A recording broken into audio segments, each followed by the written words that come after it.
Vous allez me dire, mais... Oui, mais c'est pas dans votre carte. C'est pas notre carte. Donc ça, c'était... Alors, Rouen, c'était pas simplement parce que Giat Industrie, Steria, on fait des accords, on fait du pseudo-machin, et puis après, on refait tout ça, on redistribue ça gentiment ailleurs. Donc moi, j'ai voulu rester sur Rouen au moins. Alors, donc, vous avez juste du nearshore pour voilà, sachant que d'ici la fin de l'année 2010, Rouen n'existera plus pour moi, en tout cas dans mon scope, puisque je réinternalise mon assistance utilisateur.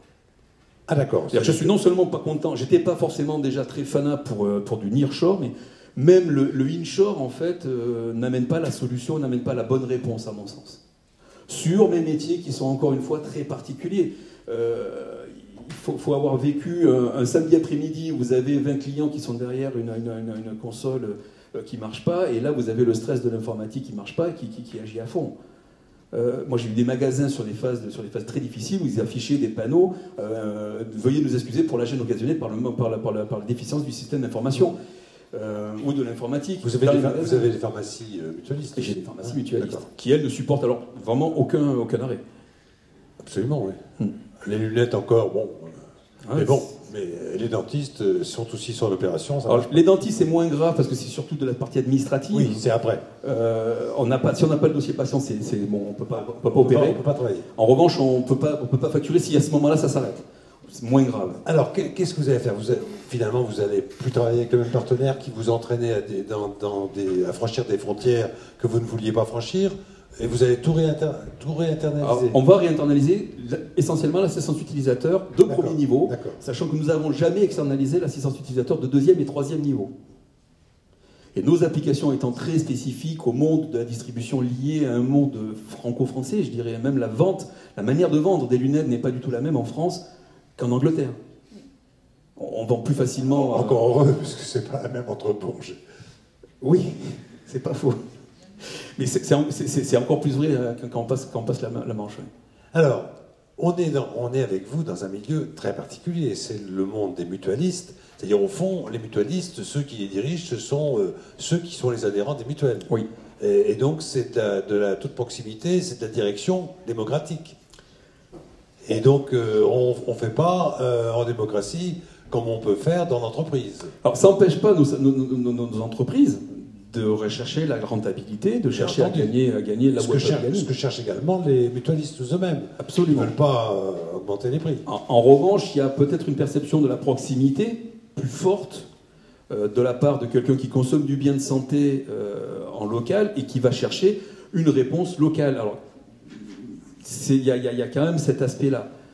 Et on est tous plus ou moins, alors même si ça ne s'appelle pas des mutuelles, mais même si c'est AXA Santé ou Groupama, Santé Active ou je ne sais pas qui, on a quand même cette recherche de proximité. Le docteur, on va le chercher sur place. L'opticien, on va le chercher sur place. Et il y a cette culture malgré tout. Chez nous, c'est très très fortement... C'est même parfois une culture qui est très révélée. Il y a une anecdote que vous m'avez racontée.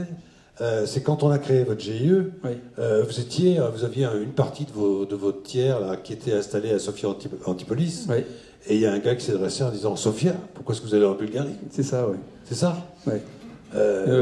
Mais il aurait pu dire « Pourquoi est-ce que vous allez à Sofia Antipolis ?» Parce que c'était hors de sa zone aussi. Oui, mais ça reste la France, monsieur. Oui. Bon. Alors, on sent quand même que vous êtes sous la pression d'un milieu qui vous a peut-être embauché aussi en fonction de convictions que vous avez acquises. Parce qu'avant de faire ce que vous faites, vous avez fait de l'offshore. Oui. Alors, oui. Alors, expliquez-nous ce que vous en avez retiré. Oui, ben, j'en ai retiré un peu peut-être les mauvais côtés plus que les bons.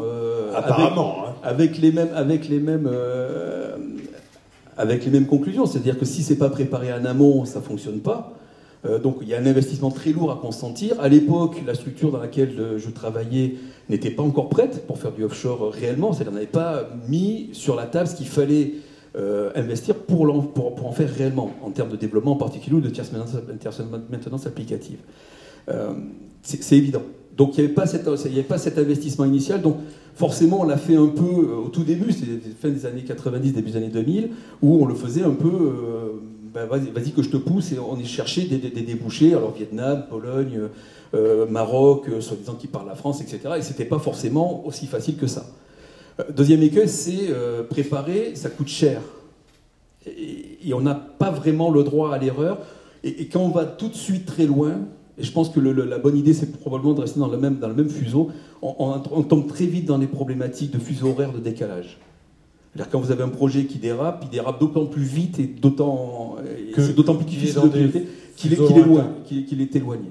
Avec des zones où, pour leur parler, il faut travailler la nuit ou travailler au petit matin, etc. C'est beaucoup plus compliqué. Vous nous expliquez, sans avoir l'air d'y toucher, que finalement, ce gain en coût, ce gain de productivité-là, il n'est pas tout à fait aussi clair et important qu'on veut bien nous le laisser croire, ou si on le prend coût jour-homme...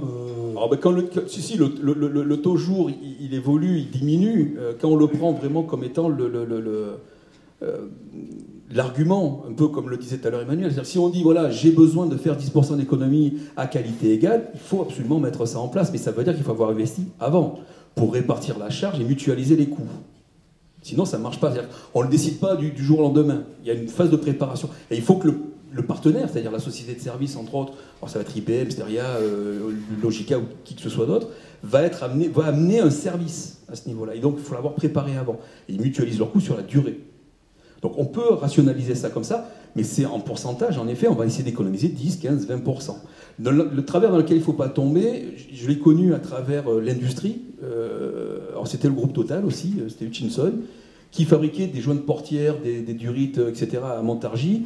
Et entre le début du projet que je menais avec eux, qui était un projet simplement de mise en place d'un ERP, et la fin du projet, l'usine, en fait, avait été délocalisée virtuellement 3 fois.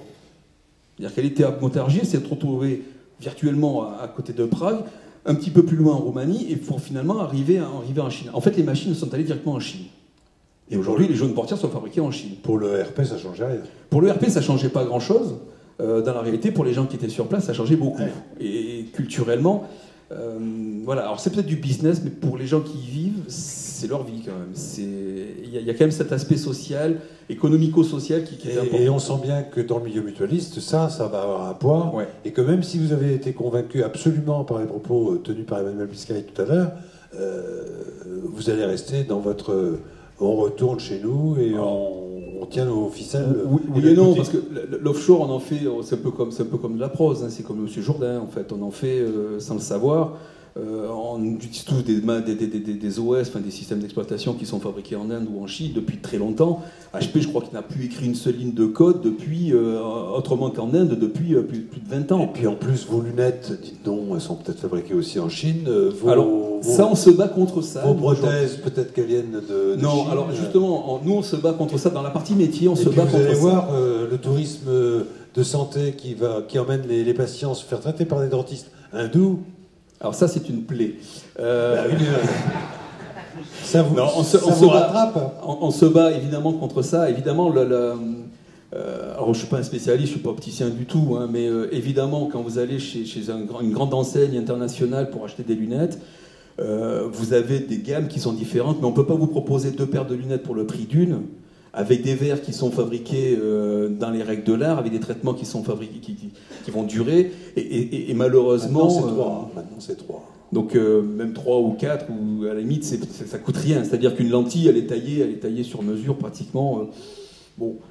La réalité, c'est que vous avez un équipement qui n'est pas forcément adapté à votre vue. Est-ce que vous êtes prêt à faire ce truc ? Il y a beaucoup de gens qui malheureusement sont obligés de le faire pour d'autres raisons, mais peut-être aussi pour les mêmes raisons que ce qui les a amenés dehors et à chercher des produits à bas coût, puisque si on cherche du bas coût aussi, c'est parce qu'on n'a peut-être pas forcément les mêmes moyens.